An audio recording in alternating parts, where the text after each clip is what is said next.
Mob সম্পর্কে ইসলাম কি বলে? অন্যায় দেখলে কি তাহলে আমরা নির্বিকার থাকবো? মব নিয়ে এখন অনেক কথা হচ্ছে। ইসলাম আসলে মবকে সমর্থন করে কিনা? যদি সমর্থন না করে তাহলে ইসলাম যে আমাদেরকে নাহি আনিল মুনকার করতে বলে, অসৎ কাজে বাধা দিতে বলে, তাহলে সেক্ষেত্রে সেটা কি মব হবে? এর উত্তর হলো যে মব বলতে যদি বোঝানো হয় আইন হাতে তুলে নেওয়া, কারণ শাস্তি কার্যকর করা, কারণ বিচার কার্য সম্পাদন করা, এইটা যদি প্রত্যেকে আনঅথরাইজড ব্যক্তি এবং জায়গা থেকে যদি এটা করতে শুরু করে বিশৃঙ্খল হয়ে যায়, এটাকে ইসলাম সমর্থন করে। বরং যে কোনো মানুষ অন্যায় করলে তাকে যথাযথ বিচারের মাধ্যমে শাস্তি দেওয়ার কথা ইসলাম বলে। আমরা যদি নবী করিম সাল্লাল্লাহু আলাইহি ওয়াসাল্লামের জীবনে দেখতে পাবো, তার জীবনে বহুবার এমন ঘটনা ঘটেছে যে কেউ এমন একটা অন্যায় কাজ করেছে যে অন্যায়ের কারণে তিনি মৃত্যুদণ্ড পাওয়ার মতো। সেখানে উপস্থিত কোন একজন সাহাবী বলেছেন, হে আল্লাহর রাসূল, আপনি আমাকে পারমিশন দিলে এই লোকটা যে জঘন্য অন্যায় করেছে তার শাস্তি আমি কার্যকর করতে চাই। এই যে একটা জায়গা যে সাহাবী নবীর সামনে বলতেন, হে আল্লাহর রাসূল, আপনি বললে আমি এটা কার্যকর করব। এখানে সাহাবী কিন্তু নিজে গিয়ে শাস্তি কার্যকর করেন নাই, নবীজিকে জিজ্ঞাসা করেছেন। কেন?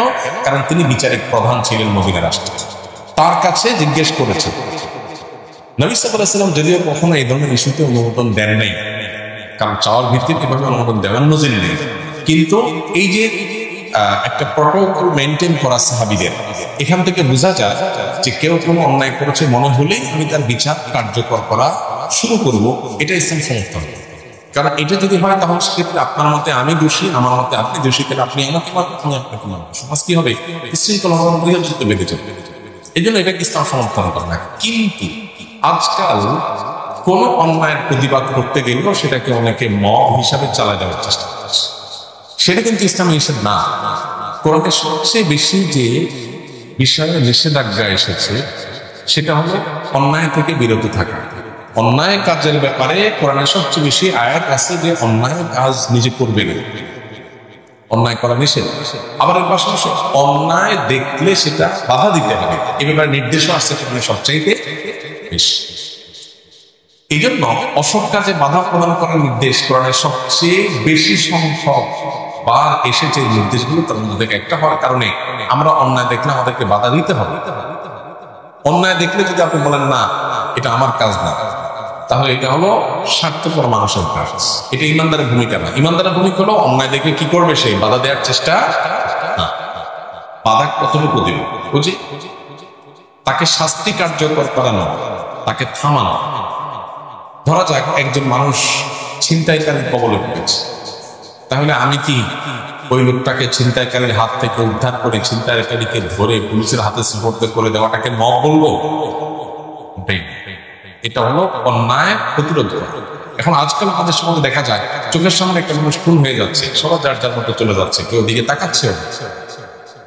এটাকে ভৎসনা করেছে ইসলাম, এটাকে করেন ভৎসনা করেছে। এই জন্য অসৎ কাজে বাধা প্রদান এটা ভালো কাজ, কিন্তু কারো বিচার, কারো শাস্তি কার্যকর করার দায়িত্ব নিজের কাঁধে তুলে নেওয়া এটা ভালো কাজ। বিধায় দুইটার মধ্যে পার্থক্য করতে হবে। আজকাল অতিরিক্ত মব করতে করতে আমরা সবাই ব্যক্তি কেন্দ্রিক, নিজেকে চাচা আপনার যান বাঁচা আর বাকি সব জাহান্নামে যাক, গোল্লা যাক, শেষ হয়ে যাক, দেশ শেষ হয়ে যাক, এরকম যদি মানসিকতা আমরা লালন করি তাহলে একটা দেশ কখন ভালো জায়গায় যেতে পারে না।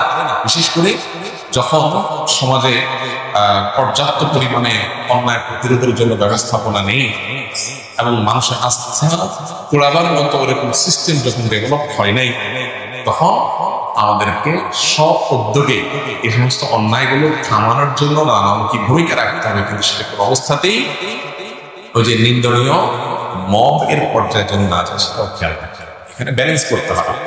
মব করে করে আপনি এক নাহি আনিল মুনকার বা অসৎ কাজে বাধা প্রদানের রাস্তাটাকেই বন্ধ করে দিবেন, সেটা একটা সমাজের ভালো কিছু বয়ে আনতে পারে।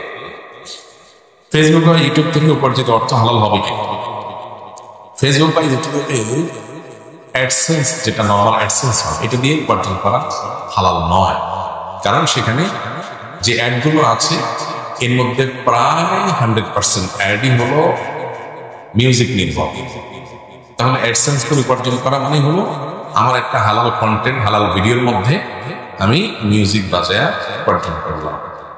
তাহলে মানুষকে মিউজিক শোনাতে আমি বাধ্য করলাম, মানুষকে মিউজিক শোনালাম আমি, আর মিউজিক শুনে আমি তার বিনিময়ে টাকা দিই। সেটা হারাম হওয়ার জন্য এটুকুই যথেষ্ট হয়ে যায়। এর বাইরে সেখানে অনেক হারাম প্রোডাক্টের অ্যাডভার্টাইজমেন্ট হয়, ধরুন মাদকের অ্যাডভার্টাইজমেন্ট, তাহলে সেক্ষেত্রে আমি একটা হারাম প্রোডাক্টের প্রচারণায় ভূমিকা রেখে তার বিনিময় জানিস না।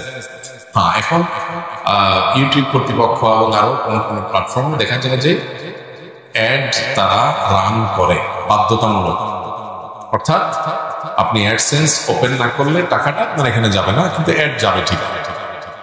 এরকম একটা অবস্থা হয়েছে যে অ্যাড চালানোটা আপনার ইচ্ছার উপরে নির্ভরশীল না, তারা তাদের অ্যাড চালাবেই চালাবে।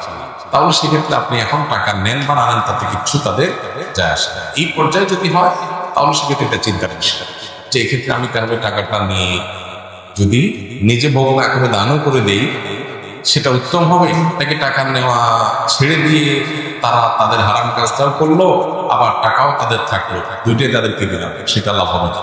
এক্ষেত্রে অবশ্যই প্রথমটা অধিকতর যুক্তিযুক্ত বলে মনে হয়।